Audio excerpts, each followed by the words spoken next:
The jazz guitarist laughed in Elvis's face. Not a polite chuckle, a dismissive, cutting laugh that made everyone in that room freeze. What happened 60 seconds later would become one of the most legendary moments in music history, a moment that only 12 people ever witnessed. And for 37 years, not one of them said a word. Memphis, Tennessee, March 1968. A private recording studio on the outskirts of the city, rented under a fake name. Inside, some of the most talented session musicians in America had gathered for what they thought would be an ordinary late-night jam. But there was nothing ordinary about this night. Elvis Presley had arrived unannounced. No entourage, no fanfare, just a man in a black leather jacket who wanted to play music without cameras, without crowds, without anyone telling him what to sing. And sitting in the corner, holding a hollow-body Gibson that had played on more jazz records than most people had ever heard, was a man named Raymond Delacroix. Raymond had spent 23 years mastering his craft. He'd played with Coltrane. He'd recorded with Miles Davis. He'd been called a genius by critics who didn't use that word lightly. And he absolutely despised rock and roll. To Raymond, Elvis wasn't a musician. He was a product. A pretty face manufactured to sell records to teenage girls who wouldn't know real music if it slapped them across the face. So when Elvis picked up a guitar that night, Raymond saw an opportunity. An opportunity to expose the so-called king as a fraud. What Raymond didn't know, what nobody in that room knew, was that Elvis had been waiting for this moment for 15 years. A moment that connected to a secret he'd carried since he was 11 years old. A secret involving a blind blues guitarist in Tupelo who taught Elvis something that would change the course of American music forever. If stories like this fascinate you, hit subscribe, because what happens next still gives me chills every time I think about it. The session had started casually enough. A bass player named Curtis was laying down a groove. The drummer, a session veteran called Big Mike, was keeping time with brushes on the snare. Two horn players traded lazy phrases back and forth. It was the kind of loose, unstructured playing that only happens after midnight, when musicians stop performing and start conversing. Elvis sat in the corner for the first hour just listening, drinking coffee, tapping his foot. The other musicians kept glancing at him, unsure what to make of his presence. Most of them had never been in the same room with him before. They'd seen him on television, heard him on the radio, watched him swivel his hips in movies. But here in this cramped studio that smelled like cigarette smoke and old wood, he seemed different. Smaller somehow, more human. Raymond Delacroix didn't glance at Elvis. He didn't need to.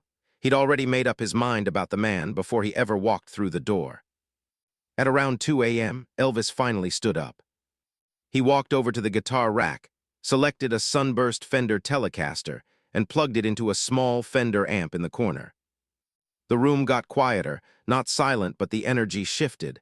Everyone was suddenly paying attention. Curtis kept the bass line going. Big Mike softened his playing. The horn players lowered their instruments. Elvis played a simple blues riff, nothing fancy, just feeling out the groove, finding his place in the pocket. And that's when Raymond spoke up. "That's cute." His voice cut through the room like a knife. Everyone heard it. Everyone felt the temperature drop. Elvis looked up, his fingers still on the strings. "Excuse me." Raymond stood from his chair, his Gibson hanging from his shoulder strap. He walked toward the center of the room with the casual confidence of a man who had been the best player in every room he'd ever entered. "I said that's cute, the little blues thing you're doing there."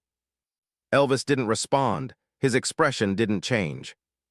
"Let me ask you something," Raymond continued, his voice dripping with condescension. "Can you actually play, or do you just know how to hold a guitar while someone else makes the music?" The other musicians exchanged uncomfortable glances. Big Mike stopped playing entirely. Curtis's bass line faded into silence. The horn players took a step back, like they could sense something explosive building in the room. Elvis still hadn't moved. His hands rested on the Telecaster. His eyes were locked on Raymond. "I can play," Elvis said quietly. "Can you, though?" Raymond laughed again, that same dismissive, cutting sound. "Because I've heard your records, I've watched your movies, and I've never heard you play anything that a first-year guitar student couldn't learn in a week." He stepped closer, his Gibson gleaming under the dim studio lights. "Tell you what, let's settle this right now. You and me. A cutting contest, old school like the jazz players used to do. We trade solos, we see who's really got something to say." A cutting contest. For anyone who doesn't know, this was a tradition that went back to the early days of jazz. Two musicians would face off, trading increasingly complex improvisations, trying to outplay each other. It wasn't just about technical skill. It was about creativity, emotion, and the ability to respond to whatever your opponent threw at you. The greatest jazz musicians in history had built their reputations in cutting contests. Charlie Parker, Dizzy Gillespie, Thelonious Monk. And Raymond Delacroix had won more of them than he could count. He wasn't just trying to embarrass Elvis, he was trying to destroy him. "You don't have to do this," Curtis muttered from behind his bass. "Ray, come on, man, it's late, let's just play." But Raymond wasn't backing down, and neither, it turned out, was Elvis. "What are the rules?" Elvis asked. Raymond's eyebrows rose slightly. He hadn't expected acceptance. He'd expected excuses, deflection, maybe a joke to save face. "Simple," Raymond said. "I play something, then you respond. We keep going until one of us can't keep up. Think you can handle that?" Elvis nodded slowly.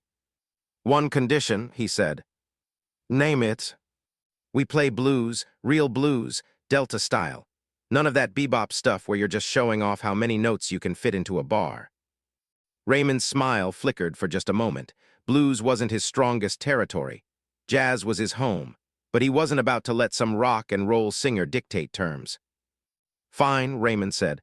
"Blues it is. You can even go first. Give yourself a head start." The challenge had been issued. The terms had been set. And every single person in that room knew they were about to witness something that would never happen again. But what none of them knew, not Raymond, not Curtis, not Big Mike, not any of the horn players watching with wide eyes, was where Elvis had actually learned to play the blues. To understand what happened next, you need to know something that Elvis never talked about in interviews, something he kept so private that even his closest friends didn't know the full story. In 1949, when Elvis was 14 years old and still living in Tupelo, Mississippi, he met a man who would change his life forever. His name was Marcus Thibodeaux. He was 71 years old, completely blind, and had been playing blues guitar since before Elvis's parents were born. Marcus had learned his craft in the 1890s, directly from the generation of musicians who had created the Delta blues. He'd played juke joints across Mississippi and Louisiana. He'd known Robert Johnson, not personally, but he'd heard him play twice and studied his technique obsessively.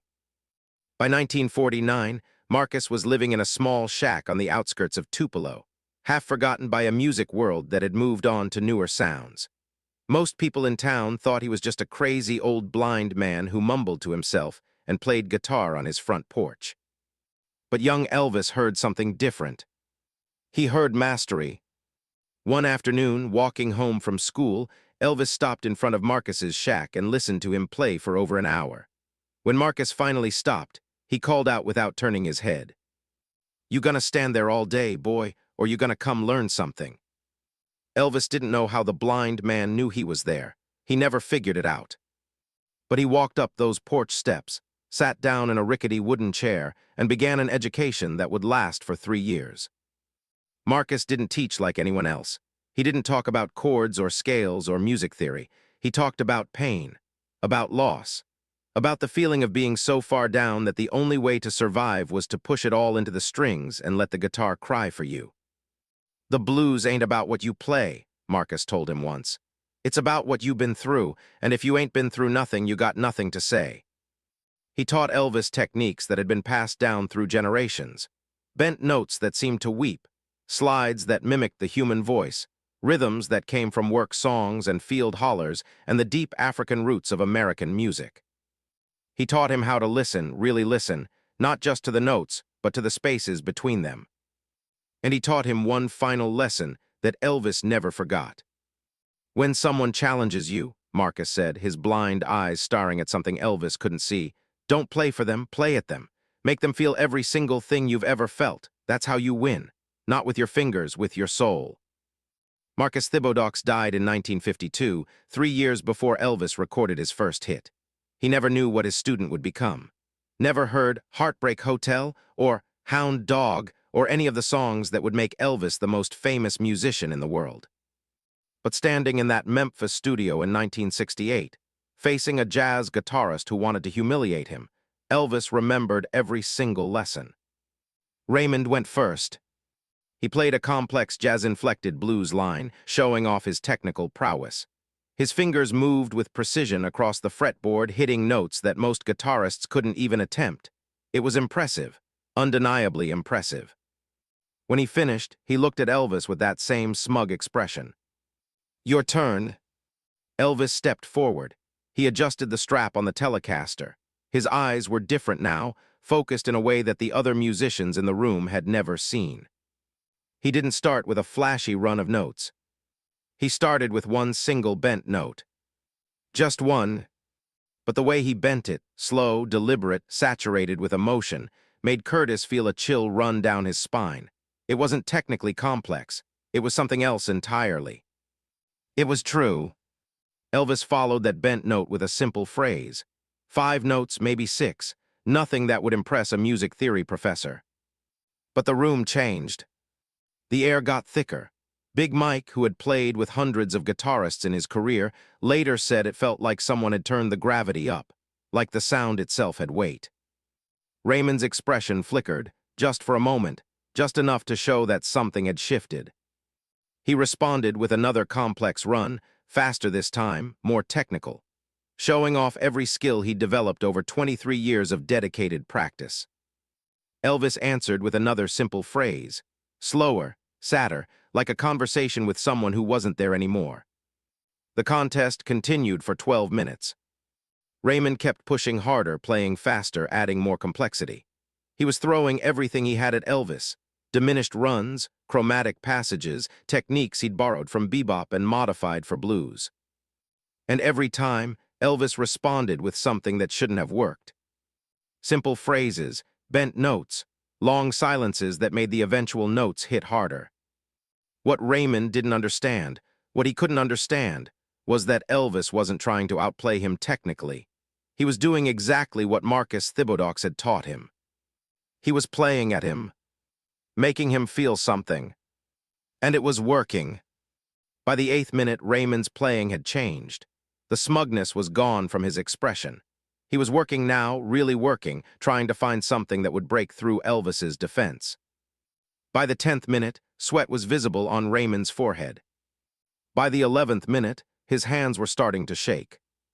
And then, at the 12-minute mark, Elvis did something that nobody in that room ever forgot. He stopped playing blues. Without any warning, without any transition, he shifted into something else entirely. A melody that none of them recognized at first. Something older, something deeper. It took Curtis almost 30 seconds to place it. That's Delta Country Blues," he whispered to Big Mike. "That's Charlie Patton style. Nobody plays like that anymore. That technique died out in the 1930s. But Elvis was playing it, perfectly, like he'd learned it from someone who had been there when it was invented. Because, in a way, he had. Marcus Thibodeaux had learned that style directly from musicians who had played with Charlie Patton himself. And he had passed it down to a 14-year-old boy from Tupelo who had been hungry enough to learn it. Raymond Delacroix stood frozen, his Gibson hanging uselessly from his shoulder. He had never heard anything like this. He had spent his entire career mastering jazz, studying the giants of bebop and hard bop and cool jazz. But this was something older, something that predated jazz itself, something that touched the very roots of American music in a way that Raymond's sophisticated harmonies never could. Elvis played for another 3 minutes.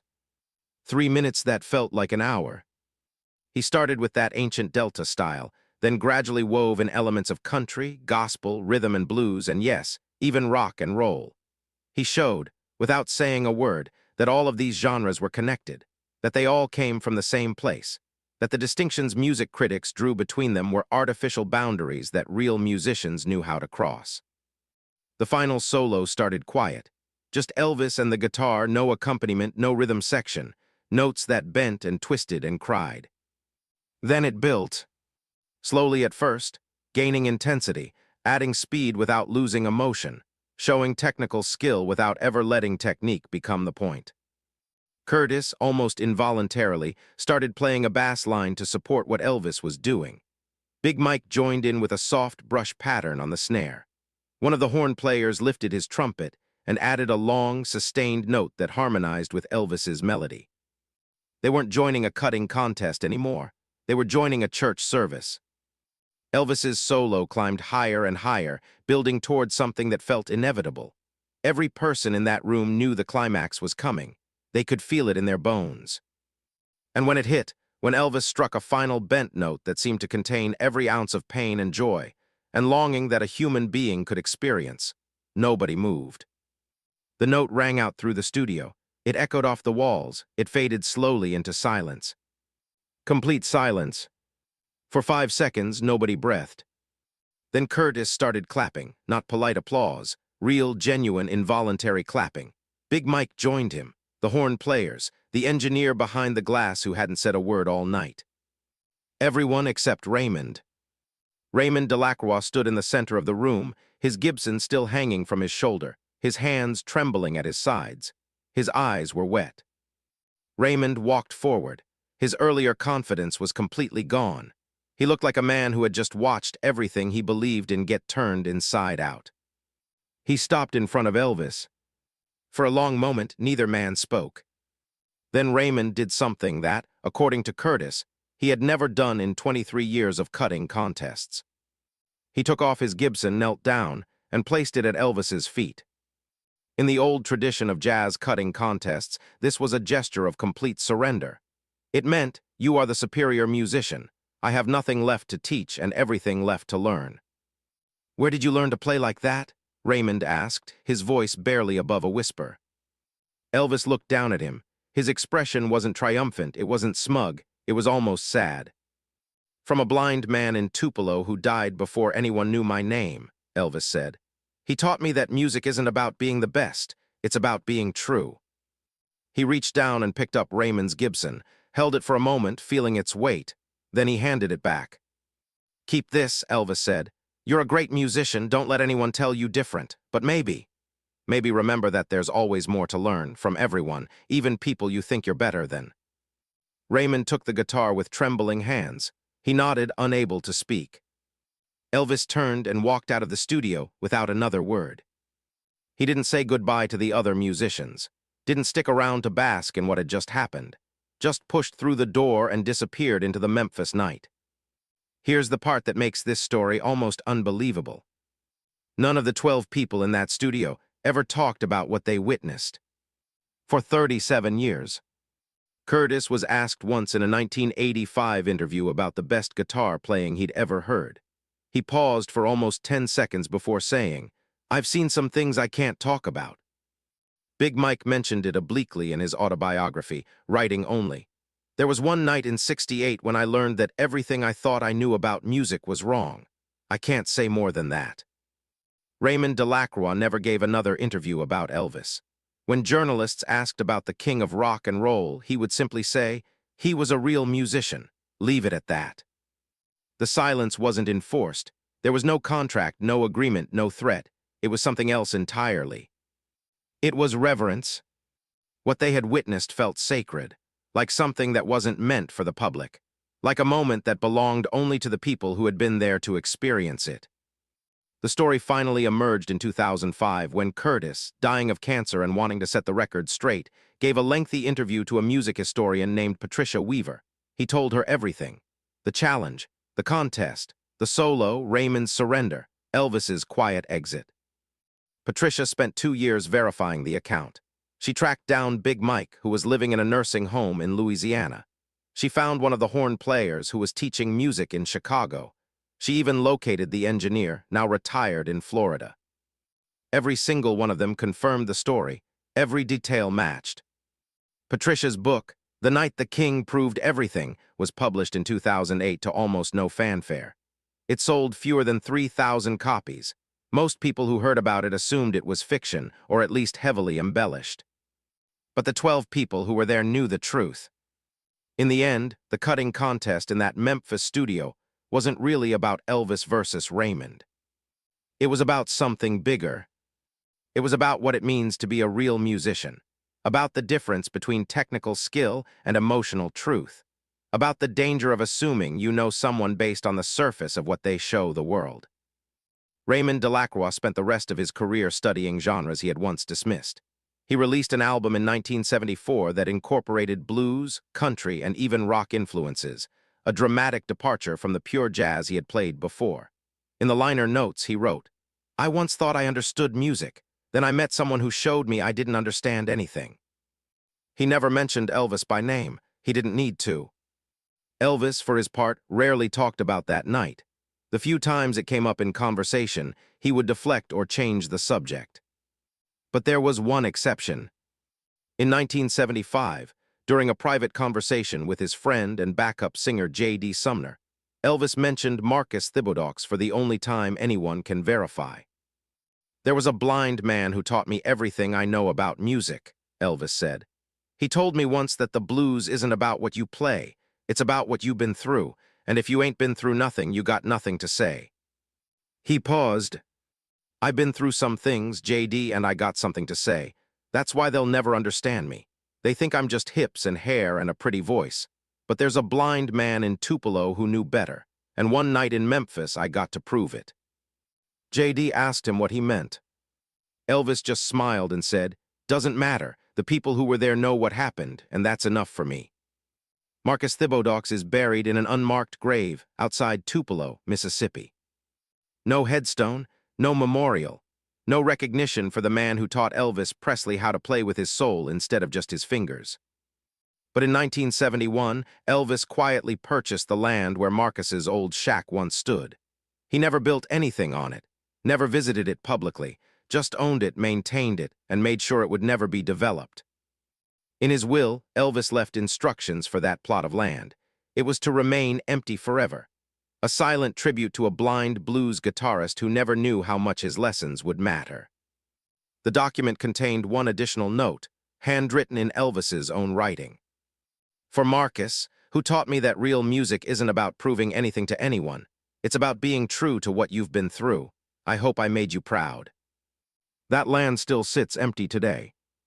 Most people drive right past it without a second glance. But musicians who know the story sometimes stop there. They stand in the overgrown grass where a shack used to be. They think about a blind man who taught a young boy from Tupelo how to play the blues. They think about a night in Memphis when that boy, now a man, now a legend, proved to a room full of doubters that he was exactly what he had always claimed to be. The king, not because of the hits, not because of the movies, not because of the screaming fans and the gold records and the cultural phenomenon. Because of what he could do with 6 strings and a broken heart. Because of what he learned from someone the world had forgotten. Because when he was challenged to prove himself, he didn't just rise to the occasion. He transcended it. If this story moved you, drop a comment about someone who taught you something that nobody else knows about. A mentor, a teacher, a stranger who changed your life in ways you've never fully explained. Let's honor the Marcus Thibodeaux of the world, the people who pour everything they know into students who might one day change history. And if you want more untold stories about the moments that revealed who these legends really were, the moments that happened away from cameras, away from crowds, in rooms where truth mattered more than image, subscribe and hit that notification bell. These stories aren't just about music. They're about what it means to carry something inside you that the world doesn't know about, and the courage it takes when the moment comes to finally let it out.